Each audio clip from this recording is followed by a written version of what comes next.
Well, good morning. It is 8:10. Feels earlier. It does feel earlier. It's cold and wintry. It's not that early, is it? It feels like it's the crack of dawn because the sun's only just coming up. But we're just leaving the River Hamble on a Princess 42, which its destination is Plymouth. But we're doing a detour because we're also going to do a sea trial on the way down in Poole. So we're going to go to Poole and we're going to show you the entrance to Poole and how to get in there and any interesting things on the way. And then we're going to go from the sea trial in Poole on a Marex 310, which is quite exciting. And then we're going to leave Poole and then go to Dartmouth. And we're going to film going into Dartmouth. And then we're going to leave Dartmouth either today or tomorrow morning, depending how we get on with timings, and then go to Plymouth. So our final destination is Plymouth. So if you're interested in any of those ports, stay tuned. And don't forget to subscribe to our channel. But we're going to do a bit of drone video as well as Andrew and I are both here, so we'll both be chatting and talking about the interesting things that are going to be going on. So stay tuned, and I look forward to doing this video with you.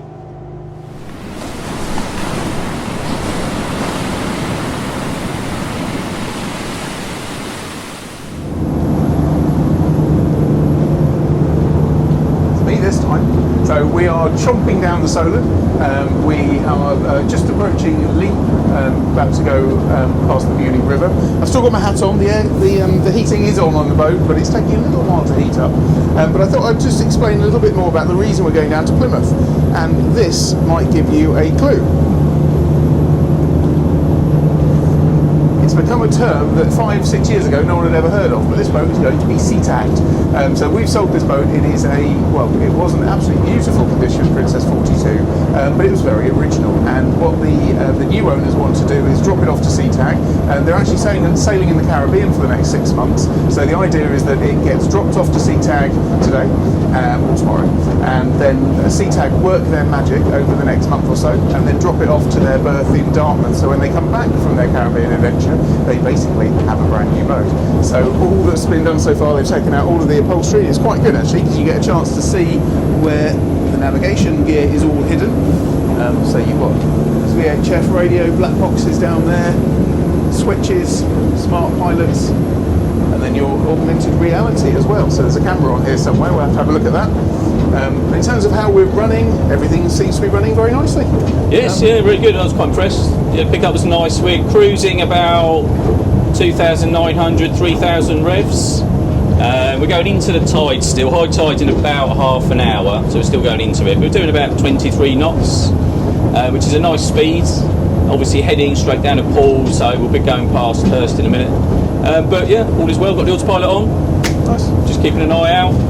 Not really a lot to report here. But we have realised we've made one mistake so far. We have yet to bring tea bags and milk, so we might pick those up in Poole, because we've noticed the previous owner has left a kettle. So I think we might need to utilise that, probably across Lyme Bay a little bit later on. I think you're right. We will come back to you. In terms of conditions, I describe this as pretty benign. There's not a lot going on at the moment. There's not a lot going on. The wind died off overnight exactly as was forecast. There is a bit of wind coming in tomorrow. So overnight tonight, there's a bit of northerly coming in. So the plan, we'll judge what time we get to Dartmouth later as to whether we stay overnight there or leave first thing tomorrow morning. But because it's a northerly, tucking around the coastline into Plymouth, it should be quite nice and sheltered under the cliffs down there. So that's the plan. So we'll continue tromping down the Solent, and I'll probably come back and give you a view of Hurst Castle. Always quite like Hurst Castle. Yeah, I think so. Yeah, we'll point out some of the interesting things on the way. We're very used to all these things. Yeah. So we'll make a judgment what we think's interesting to you. Actually, it's still interesting to me. I mean, don't get me wrong, it's still interesting to me, but we see it all the time. So we have a very good habit of going past something, and once we pass it, be like, actually, that would have been interesting for someone who's not seen it before. What is interesting, and it's still there. So you may not be able to pick it out on the camera, but I've just noticed. I just thought to myself, I wonder if that sailing boat that's sunk in the Solent is still there, and I can still see a mast at quite a bleak angle over there, and it's got a couple of marker buoys around it. So I'll come back to you as we get closer to there, and I'll do a bit of research into the story behind that in the next 5 minutes till we get there, then I can learn more. We'll come back in a second. Okay, so I have a bit of knowledge, and we're approaching the this wreck area here. Fishing boat. so we're probably about halfway between Bewley and Lymington, and there's a cordoned off area marked by these large wreck buoys. Now what actually happened, it was at the beginning of August this year, the newspapers described it as a biblical weather event. There was actually a sailing boat race happening at the time out in the Solent, and they aborted the race due to the conditions. I'll overlay a photograph that's been put in a newspaper here. It looks unbelievable. And then they called this, it's a Nordic keel boat, so it looks to be about 35 feet in length, and you can see her there resting on the bottom.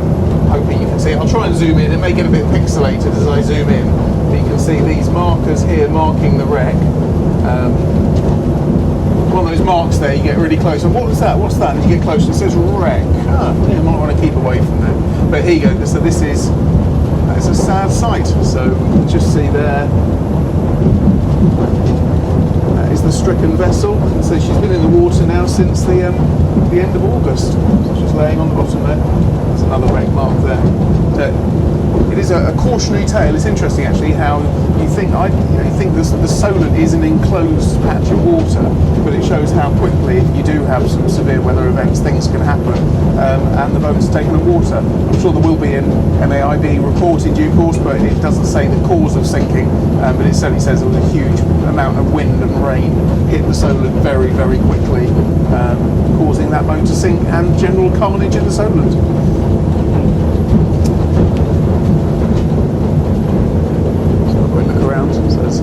Position-wise, just coming off,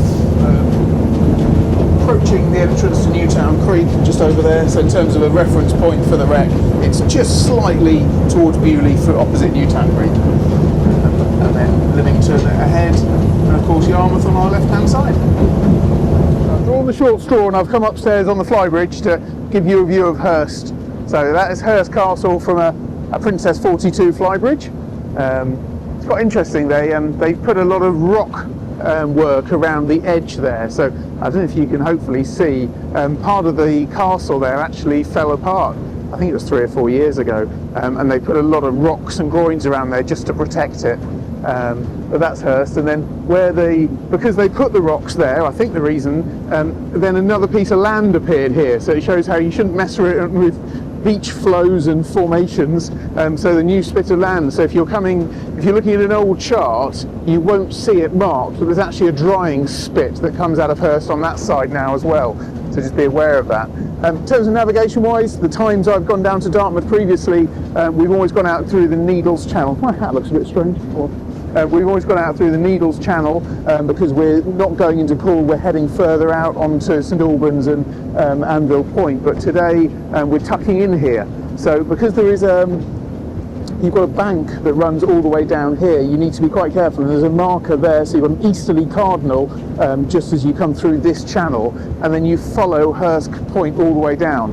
Now there's a green marker buoy which is right down there called North Head, and you can go all the way down to there, but depending on the state of the tide, say Jonathan's cutting across here, the bank is just to our port hand side.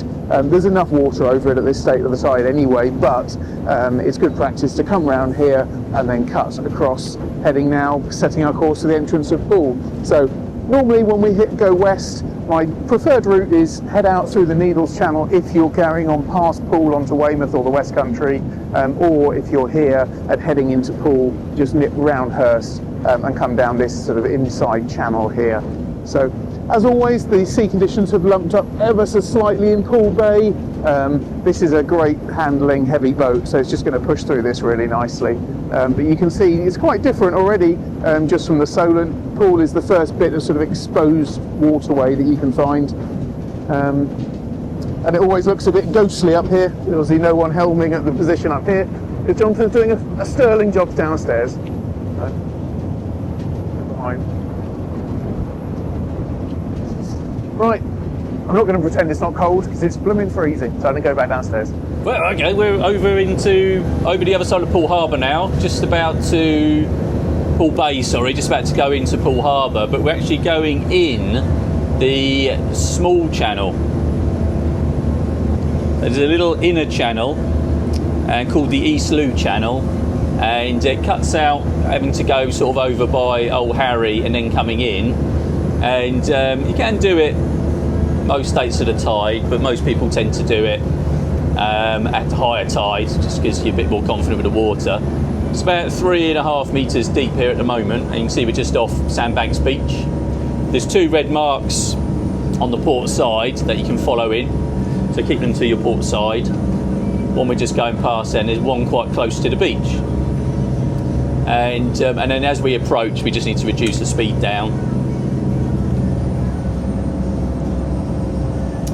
And then we'll pick up, if you can see on the chart, we'll pick up the East Loo Channel. So it gets slightly shallower over here, so about 2.5 metres. And then once we get into the East Loo Channel, it gets deeper again. So you just got to make sure you've got enough water to get across this bit.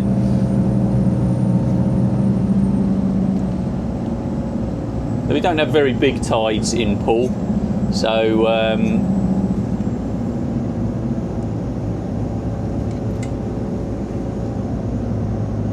generally the tidal difference in Poole is sort of 1 to 2 metres. Don't tend to get much more than that.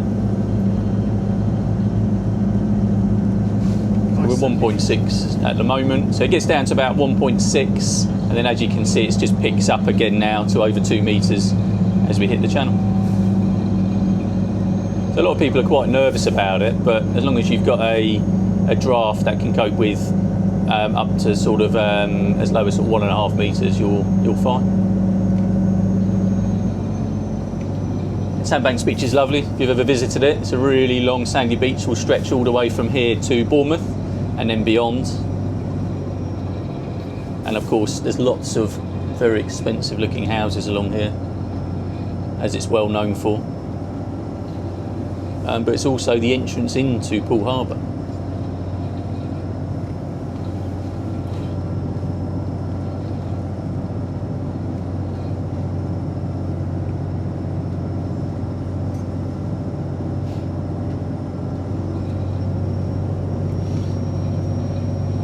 So there's a 10 knots speed limit generally in Poole Harbour most of the year round. It's always enforced through the entrance to Poole, but as you get into the harbour through the winter periods, then they relax the speed limit.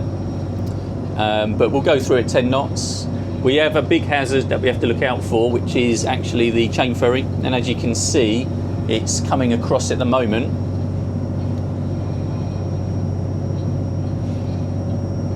And it comes across from obviously the Studland Bay side of the harbour over to the Sandbanks side. Car ferry, of course, always busy, but it is a chain ferry, so just be aware if you pass it closely that again you're not going to get caught in the chains, so don't go too close.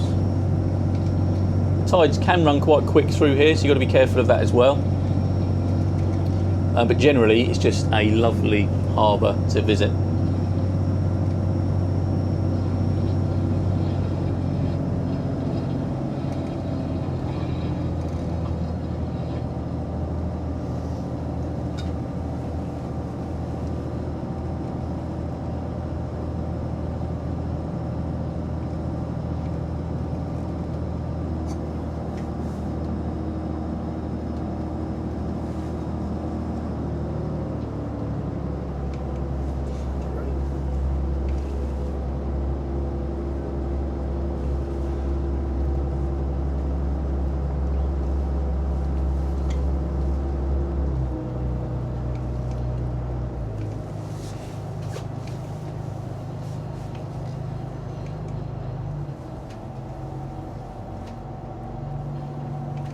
Slow right down now, let it pass. There's another little boat coming from the other direction, so I'm not quite sure how close he's going to cut through.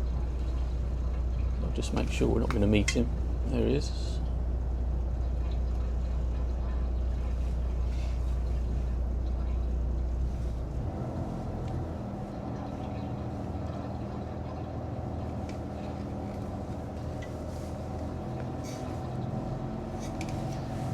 So where the ferries come from is a place called Poole Bay. A really nice part of the harbour. You can walk down to the beach from it, and you can either go harbour side or Poole Bay side. And there's actually a restaurant there that you can just about see called Poole Bay Restaurant, I think. it's a nice little place to have some lunch.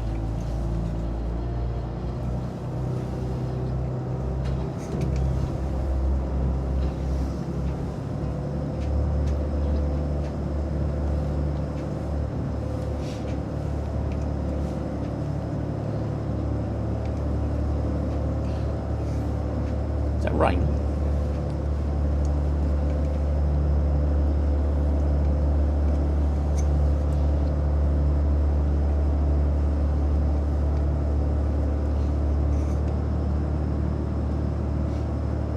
Houses on sandbanks on the right here, a lot of them have their own moorings straight into the harbour, which is lovely. I think these are the more expensive ones on the island. Well, I say an island, it's more of a sand spit, isn't it? But it only has one road in and out, and it narrows as well, and then opens up to a larger area. Straight ahead's Brownsea Island, so that's sort of one of the islands, one of many islands in Poole Harbour, and we're sort of heading down the main shipping channel to the starboard side of the island, which then actually goes all the way around to Poole Quay, but we're not going there, we're going to Sultan's Marina, which is about halfway round. So we'll be coming out the main shipping channel into a small channel, which then leads round to Sultan's, but all to the other side are the other islands in Poole Harbour, but also there's lots of sort of anchorages and little bays that you can pull up and park in. But it's a beautiful area.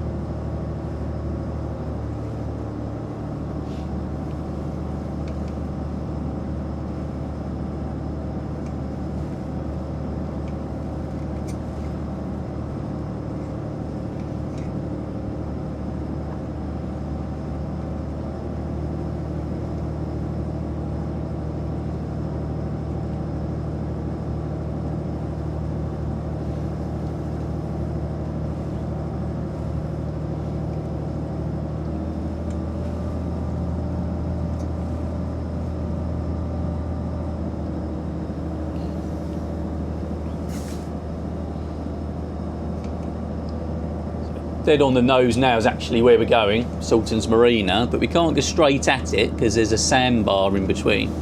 So we can actually, so the main shipping channel, you can see on the chart there, just comes around here. But we need to get across this sandbar, so we're going to get up the small channel.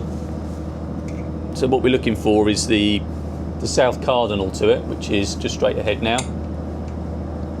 And then we're just going to go to starboard of it, and then we'll run around the edge on the small channel.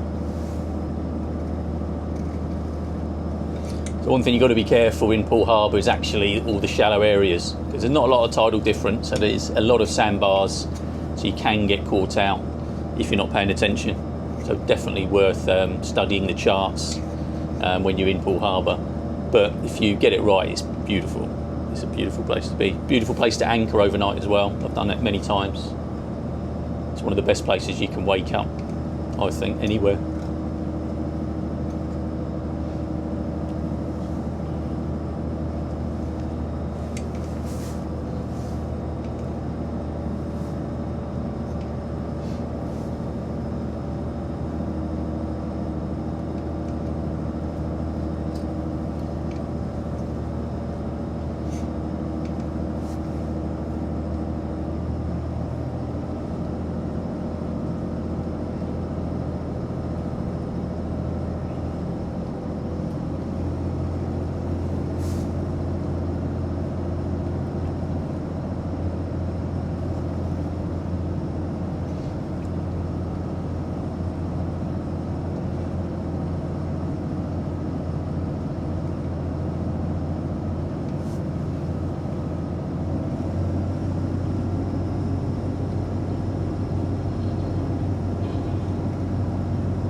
Right, we're just approaching the entrance into Sultan's Marina now, so it's a bit of a tricky one.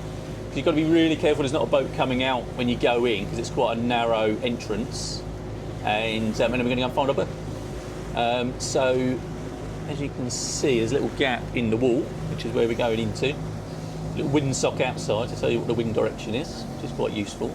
I'm going to continue driving from down below here, because the visibility is pretty good, and it's cold outside, to be fair. So we're going to start making our way in. And again, we just keep a lookout to make sure there's nothing coming out.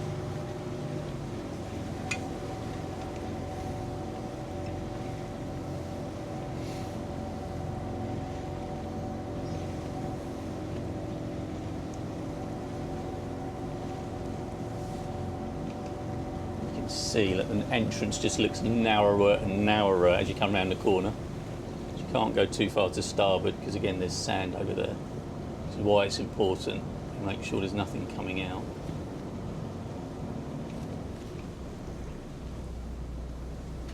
There we go, now the entrance looks tiny. We'll just wake our way in.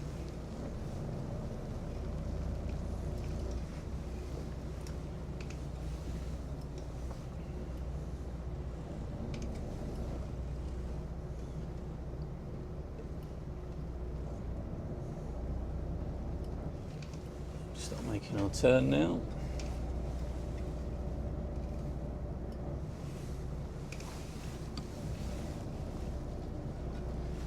Okay, we're on A pontoon, which is up by the fuel berth, so we'll head up to where it says fuel this way.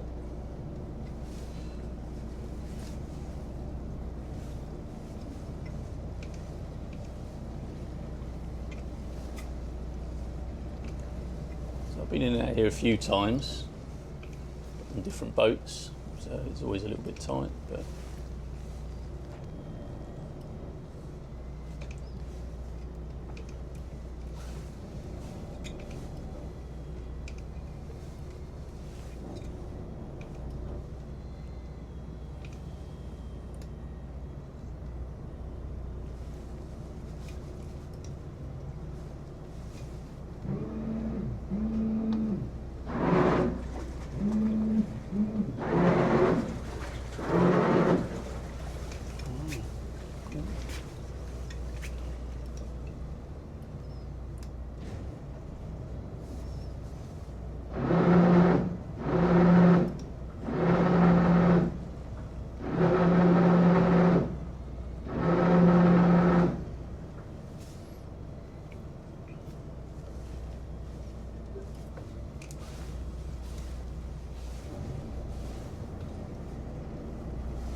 where do you think we go? Number 5 by the fuel berth, that's all they said. Have a look.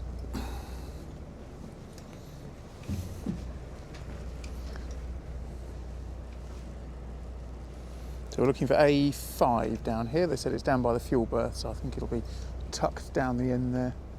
There's a nice array of boats to see down here in Sultan's. Good number of AXA bars. And then I think A5 is going to be tucked just next to the Sea Start rib, which is ironic because Jonathan spent many years on Sea Start ribs. So it's just next to the Sea Start rib.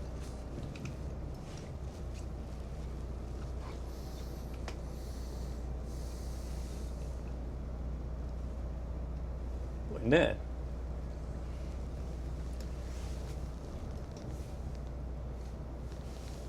In there? Yep. Okay.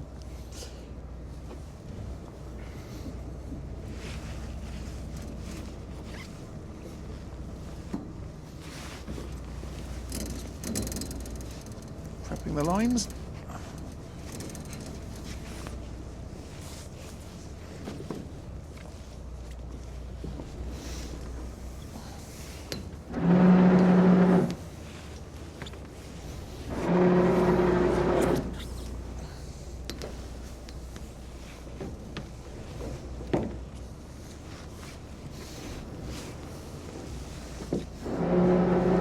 running that line down there now, and then I'll loop that just over the side, and when I step off the stern,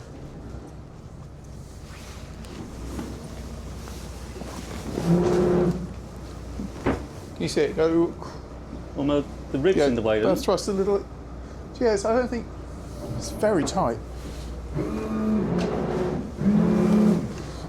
You've got centimetres spare. I don't. Just keep an eye on the rib. I'll keep an eye on the pontoon. Do you know? I don't think you'll fit, mate. I'm going to go. You won't fit.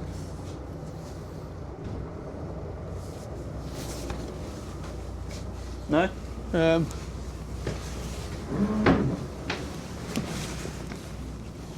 Yeah, you will, literally with a millimetre spare. Great job. That's precision manoeuvring for you there. Look at that. Yeah, it's perfect, mate.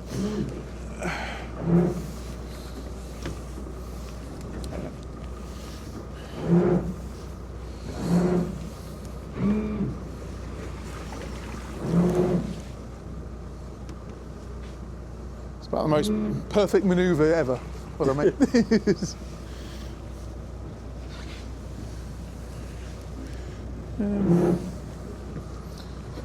Cleat positions are weird.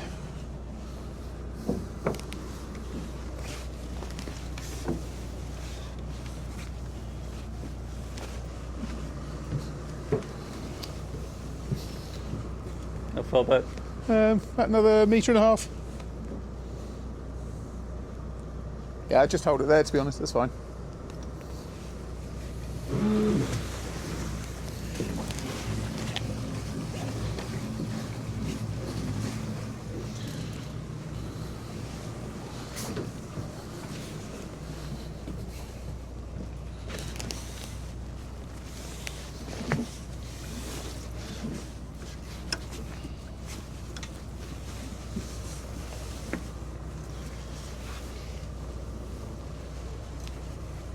Happy? Yeah, very happy. Spot on, mate. All right, well done. Perfect.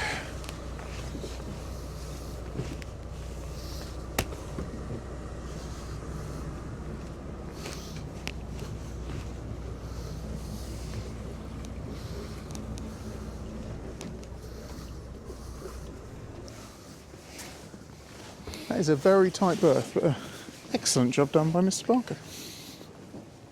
There's a nicely fendered berth here. Pop these fenders back down. Strange cleat position though. Really could do with a cleat here to keep this stern in. So we shall spring it and pull the stern in with a spring. Can run a line to that cleat over there. That'll probably do it, wouldn't it? Right, so we now need to go into sea trial mode. So we're just going to finish up tying up the 42.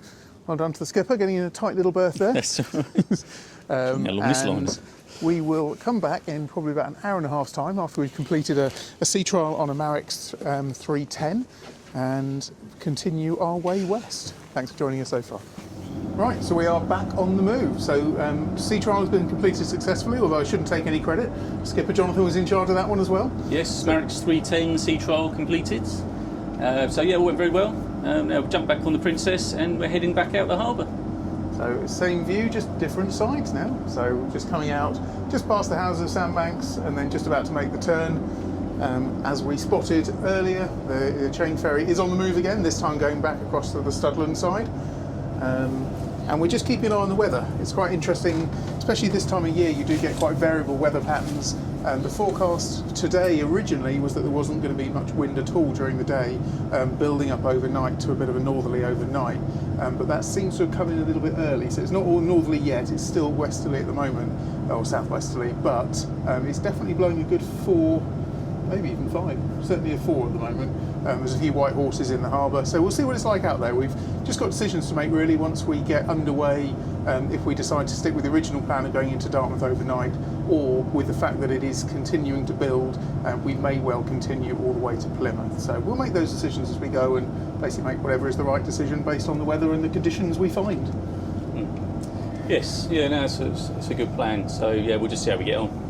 There's a bit of a moody cloud just gone past, so... Moody cloud? Moody. Did it argue Very with you? moody, yeah, very moody.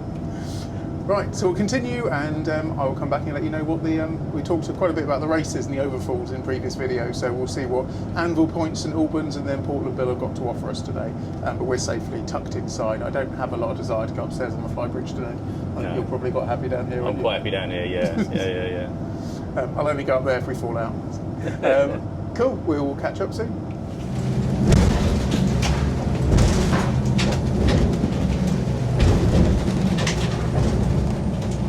Right, so we're currently off the first headland, and I think maybe this is a good lesson in the experience of how quickly the seas can build, because we went into Poole Harbour, can only have been 2 hours ago, 2.5 hours ago, and Poole Bay, as you saw, was almost completely flat. Now, the waves here, I would say, are comfortably 1.5, 2 metres. And it is not, in our opinion, safe to continue.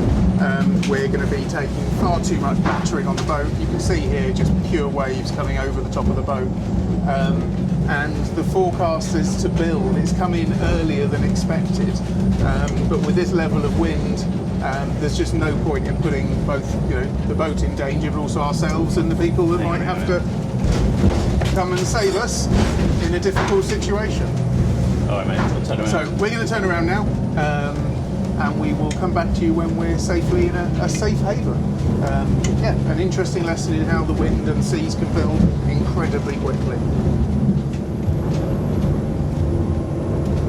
So we're now heading back across Poole Bay, heading towards the Needles, although I suspect we'll probably take the inshore passage and tuck up back again towards North Head to avoid. But you can see Jonathan's here just managing the throttles basically. So although it's massively more comfortable now going in a following sea, we've got, I would say, comfortably 2 metre troughs here that are just needing to be managed to make sure that we don't head down into them too hard. So it's much more comfortable, but it doesn't mean at all being complacent. In terms of speed wise, we're still maintaining 21, 22 knots. It's a big lump of boat, but just being really careful on the throttles, just to manage the sea really. But incredible how it has built up. In fact, I don't know a situation I've known the sea has built up quite so quickly when there hasn't been a big storm coming or something. It just shows how you can easily get caught out in the winter boating. So we're just going to carry on making our way back across Poole Bay, and we will set course back to the Hamble, which was not what the plan was, but it is absolutely imperative to keep safe. Right, so we're both talking it. So we're parallel to the Needles, and just wanted to talk a little bit about the sea state, because we're literally about 3 hours after we came through here. Yeah, well, Andrew's, as you've seen, has filmed coming past Hurst, which we're now approaching now. And then when we came down, it was actually pretty calm. Yeah. It was a nice sea state coming across, but you can see now, just looking out, the actual difference the same place is just a few hours apart. And we're pushing quite a lot of waves. We've got the following sea, but it's got rougher and rougher as we've come across. So making the call actually to turn around and come back, which is always a difficult one, because you make the plans, there's people are expecting the boat in Plymouth, and it was a very difficult one to do, but you just have to know when to do it. And seeing as what it is like here now, it's always going to be 3-4 times as bad going over across Lyme Bay, across the headlands, Portland, etc. And once you're out there, you're in the middle of nowhere, so it's a very long way to come back. So just making a call early is always a sensible thing to do, which is what we've done. So we're going to wait for a calm few days of weather, and we'll try and do it in a day, won't we? Yeah, absolutely. Yeah, exactly right. It's easy as well. We contemplated it, thinking, well, actually, maybe those initial waves were based on the headlands there and the races, and absolutely there was an element to that. But it was totally the right call, because as Jonathan said, we've now just gone through Poole Bay, which there's no tidal races there in the middle of the bay. It's just exposed waterway, and of course Lyme Bay is a bigger version of Poole Bay. So the wave patterns, everything would be the same. We're going against it now, and it's still lumpy. I feel slightly queasy at the moment, and I'm never really affected by seasickness. So turning round now, even at this point, and going straight into this sea would be very uncomfortable, and you're just putting stresses and strains through the boat unnecessarily. So you can see we continue to chomp along, because white horses everywhere. But this wasn't really forecast. So that's the other interesting thing, why it's just important to always keep an eye on your forecast, but more importantly, see how it feels. I was nervous as we left Poole. In fact, I phoned Chris Gates, the owner of SeaTag, when we left Poole, just to say that the breeze had kicked in quite a bit, and we'll keep him posted on our progress. So you've always just got to be aware of those changing conditions. That's the view. It's a nice view heading back into the Solent, just not the direction we wanted to be going. It's true enough. Right, well, we shall continue our way round Hurst. I suspect it will get quite flat as we go round Hurst Point, because it is then protected for a while until we get probably towards the Bramble Bank at the middle of the Solent, when it might chop up a little bit. But we'll what's the word? Come back to you. That's what I'm trying to say. It's always a nice feeling, isn't it? It is actually. You actually get back into the Solent. Once you've been out of the choppy sea, you kind of always feel protected in the Solent, even if it can get rough in there. You always know, you can get somewhere that's not too far away. That's what I love about the Solent. It's such an easy place to boat. So yeah, we'll feel relieved once we're back in. Right, we will come back to you shortly. People seem to find it interesting, the races. This here is this line of waves here just before Hurst. So here's the last couple of little waves here, pushing through them. And you can just see them behind there. It literally is a line of water. And then, as predicted, as soon as you're into this little channel now, it flattens right off. You get a little bit of popple normally as the water that funnels in and out of the Solent comes through this bit here. But you can see the size of the waves have all of a sudden gone from being, what are they now, 40, 50 centimetres as opposed to a couple of metre swell. Yeah. All of that, it's choppy, rather than all that swell just suddenly disappears. It's what we were hoping it'd be like, going down to sort of Plymouth. Yeah. Looking at what the sea state should have been, it should be like this. It's just where waves picked up. Yeah, we're just off Springs. We've still got some quite big tides, so all of the confused water you can see here is caused by the tidal flows in and out of the Solent as much as the wind here. It is interesting, because it just suddenly just gets flat. Yeah. It suddenly changes instantly. Yeah, this looks quite rough here, but actually it's just chop. It's just pushing through it. So, Saxtor 400 over there.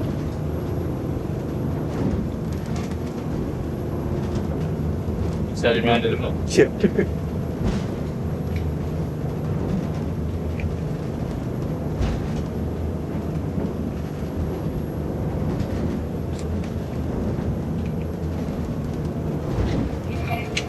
They're bigger than you think here, aren't they?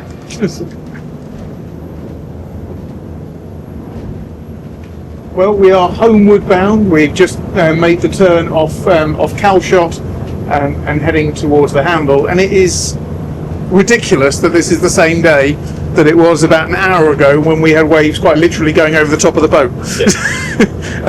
The Solent, where we are here, it is blowing about a force 2, and it is a beautiful autumn day. Very, very strange how the sea conditions can be so different. Literally in the space, it's about 20 miles down there, isn't it? 20 miles, 25 miles? 20 miles away. Yeah, 20 miles away, the sea conditions were enough that what's this, about 12, 13 ton, 42 foot flybridge boat, we were uncomfortable progressing any further. And here there is barely a ripple on the Solent. So it's very, very strange. It just shows you how different it can be in such a small space of water. But we are now heading back to Hamble, so we will study the weather patterns carefully and pick another spot when we'll probably just leave early one morning, bomb straight down to Plymouth, jump in a hire car and come back again. So we'll try and do it in a day next time, and we may even take you with us again. But I hope you've enjoyed what's been an abortive trip today, but hopefully quite an interesting one to show, we don't take chances, and what the weather conditions can do. Yeah, absolutely. I think you're right. It's again, if we came out now, we'd think this would be like this all the way down to Plymouth, but it just shows you it's not. So you really have to take a judgment on the weather. But it was unpredictable today, and certainly when I look back that way now, you can see all the weather in the clouds still in the distance. But obviously we've got ahead of it coming back. But that is only getting worse now. So it is getting up to force 8 gales later. So that's only going to get worse. But it's not caught up here yet. So I expect we'll see this in a few hours up here. Yeah. All right. So bye for now. And I'll let you carry on with your day. We'll be back in a minute. So I didn't want to say, is it? Don't think so. So no, I hope you've enjoyed this trip. It's quite nice bringing you these different adventures. And we will see you on the next video very, very soon. Thanks so much. Bye bye.